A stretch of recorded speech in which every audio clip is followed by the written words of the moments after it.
Hey, my name is Fabrice, and today you're gonna get my 3 biggest learnings I had with learning piano for over 10 years. And if you're thinking, who am I and why can I tell you this? I'm doing piano videos and tutorials for over 2 years now with more than 10 years of piano experience. I got to over 1 million followers on Instagram, reaching stars like Pink, Macklemore, or also Courtney Cox from the movie Scream. So this is really crazy. Now, I want to make this as quick as possible, so we start with the first one. You need to start having fun on the piano. Look, very honest, your chances of becoming a successful and great piano player are really low when you just sit there all confused by doing complicated exercises like this.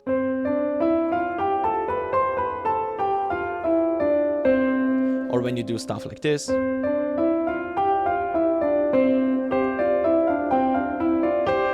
I think you get the point. Of course, those exercises are great and they're not bad to do, but this is not the most important thing you need to focus on. Motivation is key, and playing songs while having fun is the best thing you can do. So just try playing your favorite songs. It doesn't even matter if it's a hard song, if it's an intermediate or a beginner song. Whatever song you like, just try to play it, because you will see this will lit a fire inside you that nobody else can come close to. And if you actually want to know what helped me to learn one new song every single day for a whole year, that are 365 new songs that I learned, I used scales. And if you want to learn scales faster than anybody else, I've made a completely free scales cheat sheet for you that you can download in the description down below. Now, you need to focus on the fundamentals. Look, to master the piano, you only need 3 skills. You need to be able to play with your right hand, to play with your left hand, and then to finally combine it. And it's actually so simple. It's just 3 tasks that we can work on very nicely. So for example, most people try to learn something, go straight to the piano and just try hitting a few notes. But that's not the goal. We want to first focus on the right hand. So let's just say we play a simple melody, we put our thumb on the C, and then every other finger on the next white note, like this, C, D, E, F, G, and then we just go back. So we have all those fingers on those white notes and we just do this, really simple. But I don't want to see anyone play the notes like this. You see the difference? This makes a difference if you will probably fail at the piano or you won't fail. Sometimes I also play like this, but only so you can see it with the camera better, what am I playing. But you actually want to have your fingers a little bit more up. Your hand should be up above the keys, so your fingers really strike from the top to the bottom on the keys, so you really can get the most out of the power your fingers play the piano with. So when you play the piano, it's so much easier to strike the keys from above than just doing like this weird whipping motion. You don't want to do that. So when you focus on this and together with just hitting each note equally spaced. So 1, 2, 3, 4, 5, and 6, and 7, and 8, and restart.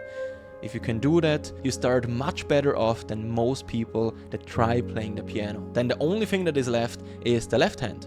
And then we combine it. So first the left hand, before we combine it, we just search for 4 bass notes. For example, and you can really just take a look at the scales cheat sheet, because I've made it so simple for you. You can simply take a look at, for example, the C major scale and just take the first 4 notes. I will just mark it there for you so you know exactly what I'm talking about. So we just take the first 4 notes, and the beautiful thing, you can do this for any scale out there, but for now, for this example, we just use the C major scale. So we just take the C, D, E, and the F, and we combine it with a chord.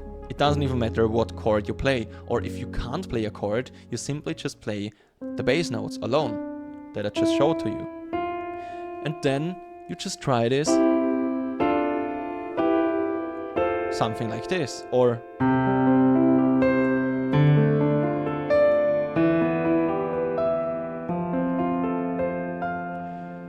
and then, and only then, if you can play this with your left hand, you try combining both, and you will get maybe something like this.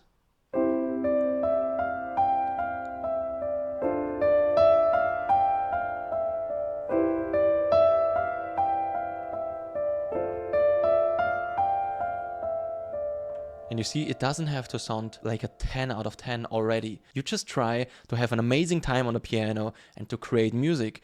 And eventually you will get to a point where you play like this.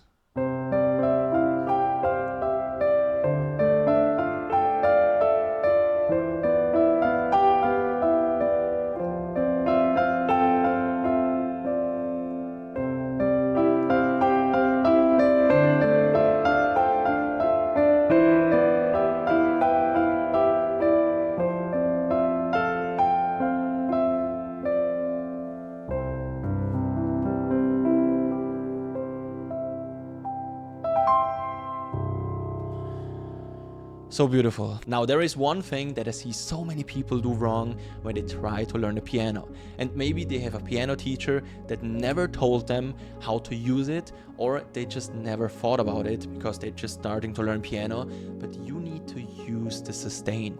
And in order to use the sustain, you simply get a piano pedal. Because a pedal you can get for 10 to 20 bucks. Like really simple. It's low effort, but you will sound so much better by using a pedal, because you will make the sound long. And just in case if you're still confused on what I'm talking about, I want to show it to you. If I don't use the pedal, I will sound like this.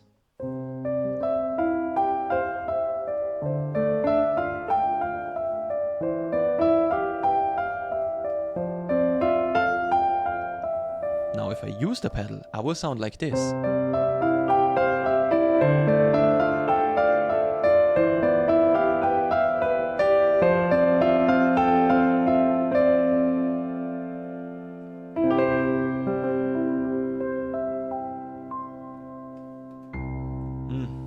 You see, I don't have to have my hands on the piano, but you still hear the notes ringing in the background. Now, if you just follow these 3 things, you will learn piano so much faster and with so much more fun. Now, don't forget to download your free piano skills cheat sheet down below to save time. And if you want to save even more time on learning piano, you can now join over 600 students inside the 7-day piano course, where you will learn 3 songs and how to learn the piano in just 7 days. And if you don't like it, if for any reason you didn't learn enough in this course, you will get your money back. So just click the link in the description down below, get your skills cheat sheet, and eventually enroll in the 7-day piano course, and I'll be happy to see your progress inside there. Now, I wish you a lot of fun with making music, and as always, I'll see you in the next one.